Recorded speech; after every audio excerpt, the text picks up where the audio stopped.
ओशो की ये एक किताब है, मैं मृत्यु सिखाता हूँ। तो मैंने परसों ही इसको पढ़ना स्टार्ट किया है और जन्म और मृत्यु, सूक्ष्म शरीर, भौतिक शरीर के बारे में आलोचना करते हुए ओशो रजनीश ने रामकृष्ण परमहंस के बारे में और शारदा के बारे में बहुत अच्छी एक छोटी सी बात कही, आप लोगों को सुनाना चाहूँगी।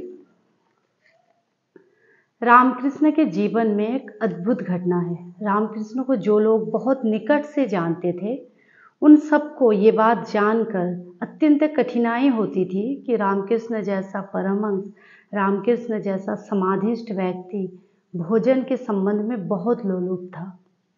रामकृष्ण भोजन के लिए बहुत आतुर होते थे और भोजन के लिए इतनी प्रतीक्षा करते थे कि कई बार उठकर चौके में पहुंच जाते और पूछते शारदा को, बहुत देर हो गई, क्या बन रहा है आज।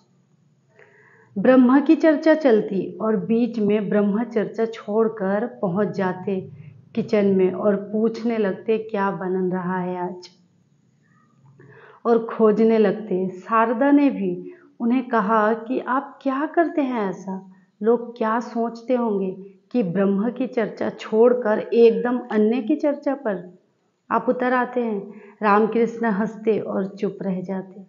उनके शिष्यों ने भी उन्हें बहुत बार कहा कि इससे बहुत बदनामी होती है। लोग कहते हैं कि ऐसा व्यक्ति क्या ज्ञान को उपलब्ध हुआ होगा, जिसकी अभी रसना, जिसकी अभी जीभ इतनी लालायित होती है भोजन के लिए।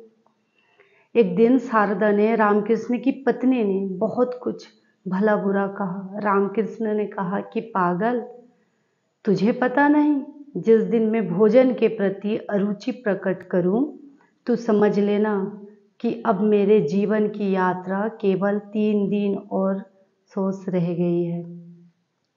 बस 3 दिन से ज़्यादा फिर मैं नहीं जीऊँगा।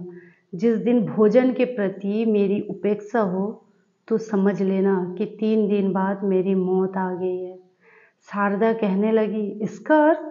रामकृष्ण कहने लगे, मेरी सारी वासनाएं क्षीण हो गई है, मेरी सारी इच्छाएं विलीन हो गई है, मेरे सारे विचार नष्ट हो गए हैं, लेकिन जगत के हित के लिए मैं रुका रहना चाहता हूँ।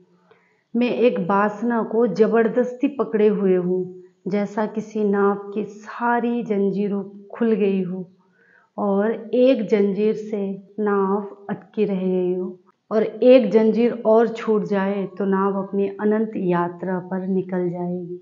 मैं चेष्टा करके रुका हुआ हूँ। उस दिन किसी की समझ में शायद ये बात नहीं आई, लेकिन रामकृष्ण के मृत्यु के 3 दिन पहले शारदा थाली लगाकर रामकृष्ण के कमरे में गई। वे बैठे हुए देख रहे थे। उन्होंने थाली देखकर आंखें बंद कर ली, लेट गए और पीठ कर ली शारदा की तरफ। उसे एकदम से ख्याल आया कि उन्होंने कहा था कि 3 दिन बाद मौत हो जाएगी, जिस दिन भोजन के प्रति अरुचि प्रकट करो। उसके हाथ से थाली छतराकर नीचे गिर पड़ी। वो छाती पीट कर रोने लगी। रामकृष्ण ने कहा, रो मत, तुम जो कहती थी वो बात भी अब पूरी हो गई। ठीक 3 दिन बाद रामकृष्ण की मृत्यु हो गई। एक छोटी सी वासना को प्रयास करके वे रुके हुए थे। इतनी छोटी सी वासना जीवन यात्रा का आधार बनी थी, वो वासना भी चली गई तो जीवन यात्रा का सारा आधार समाप्त हो गया। तो आप लोगों को कैसी लगी ये बात ज़रूर बताना। ये एक अनोखी बात है, मैंने पहले कभी नहीं सुना। अगर आप लोगों ने ये किताब पढ़े हैं तो आप लोग शायद सुने होंगे, बहुत अच्छी लगी।